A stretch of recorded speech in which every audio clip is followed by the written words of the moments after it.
Good morning students. Class 8th में science की book में हमारा ये चैप्टर 11 फोर्स एंड प्रेशर ही चल रहा था, जिसमें मैंने आपको जो इसके एक्सरसाइज के 5th तक का क्वेश्चन आंसर्स बता दिए थे। आज हम जो है इसमें ये 6 से हमारा जो है क्वेश्चन यहाँ से हम जो है इस वीडियो में जो है आगे को पढ़ेंगे।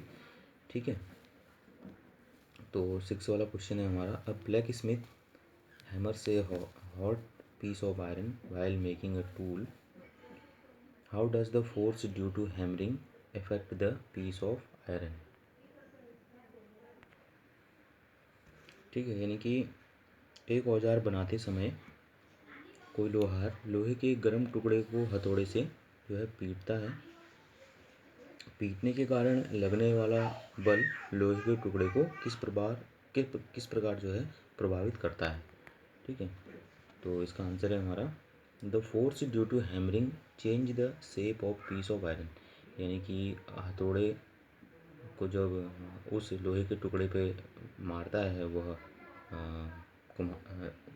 लोहार, तो इस कारण से उस बल के कारण से जो बल लगता है हथौड़े द्वारा उस लोहे के टुकड़े पे, उससे जो है उस लोहे के टुकड़े का जो है आकार में परिवर्तन आ जाता है। तो ये इफेक्ट पड़ता है उस जो है लोहे के टुकड़े पे।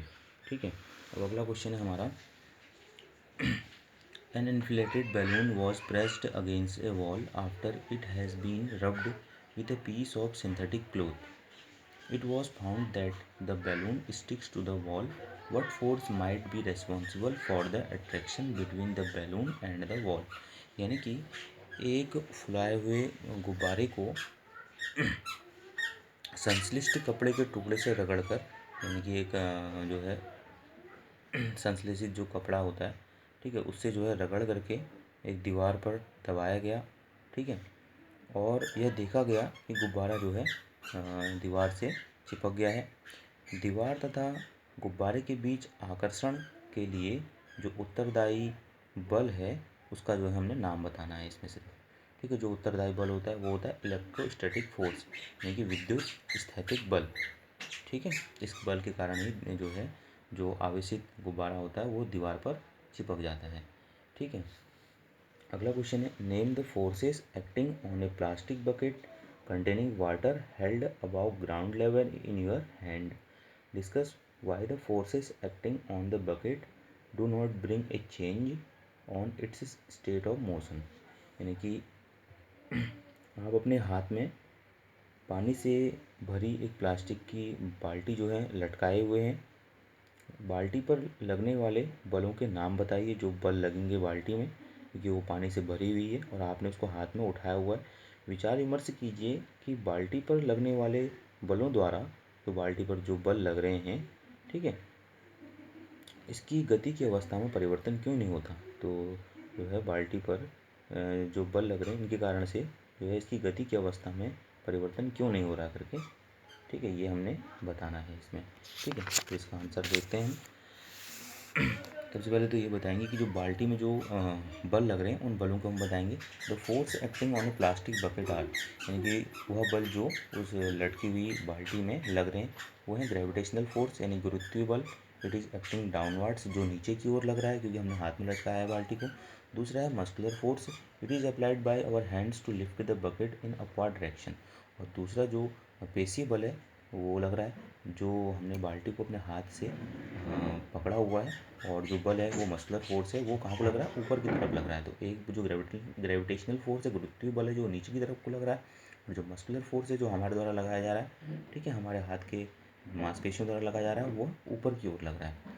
Although these forces are acting on the bucket, but no change is found in its state of motion.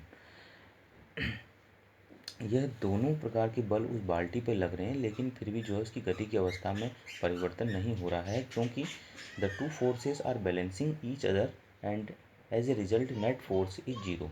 क्योंकि ये दोनों ही बल जो है वह एक दूसरे को क्या कर दे रहे हैं, बैलेंस कर दे रहे हैं, संतुलित कर दे रहे हैं, और इस कारण से जो कुल बल लग रहा है वह क्या है, जीरो है। इस कारण से जो है उस बाल्टी के गति की अवस्था में परिवर्तन नहीं हो रहा है, क्योंकि क्या है, एक बल नीचे को लग रहा है और एक बल ऊपर को लग रहा है, और दोनों ही बल जो है आपस में क्या है, बराबर हैं। और जिस कारण से जो कुल बल है वो क्या है, शून्य है। इस कारण से जो है उस बाल्टी की गति की अवस्था में कोई परिवर्तन नहीं होगा। ठीक, उसके बाद हम नेक्स्ट क्वेश्चन देखेंगे। 9th क्वेश्चन है जो हमारा, rocket has been fired upwards to launch a satellite in its orbit, name the two forces acting on the rocket immediately after leaving the launching pad. यानी कि किसी उपग्रह को इसकी कक्षा में प्रमोचित करने के लिए या भेजने के लिए जो है किसी रॉकेट पर ऊपर की ओर प्रक्षेपित किया गया, यानी कि ऊपर की ओर भेजा जाता है, उसको ऊपर की ओर प्रक्षेपित किया गया, तो प्रमोचन मंच को छोड़ने के तुरंत बाद, यानी कि जहाँ से इसको लॉन्च किया गया, जिस स्थान से लॉन्च किया गया है, कि तुरंत बाद जो है रॉकेट पर लगने वाले दो बलों के नाम बताइए। जो रॉकेट पर जो दो बल एक्ट होंगे या लगेंगे, उन बलों का हमने नाम बताना है जब रॉकेट जो है अपनी जहाँ पर इसको रखा गया था, जिस स्थान से, वहाँ से जो है वो छोड़ दिया गया है। ठीक है, तो इसका answer the two forces are, वह दो बल होंगे, frictional force due to air, घर्षण बल जो वायु के कारण लगेगा, क्योंकि जब रॉकेट ऊपर की ओर बढ़ेगा तो वायु उपस्थित होती है वायुमंडल में, तो उस वायु के खिलाफ जो है वायु के कारण जो है एक फोर्स एक्ट होगा जो नीचे की ओर लगेगा, उसको फ्रिक्शनल फोर्स कहेंगे, जो विपरीत लगता है हमेशा किसी वस्तु की गति की अवस्था के अपोजिट डायरेक्शन में लगता है। और दूसरा force of gravity pulling in downward direction, और दूसरा जो है वो गुरुत्वीय बल लगेगा जो है उसको नीचे की ओर जो है खींचने का प्रयास करेगा, क्योंकि जो ग्रेविटी का फोर्स होता है वो पृथ्वी द्वारा नीचे की ओर लगता है। ठीक है, तो ये दो बल जो है उसमें लगेंगे जब वो लॉन्च पैड से जो है प्रक्षेपित किया जाएगा, ठीक है, अंतरिक्ष में।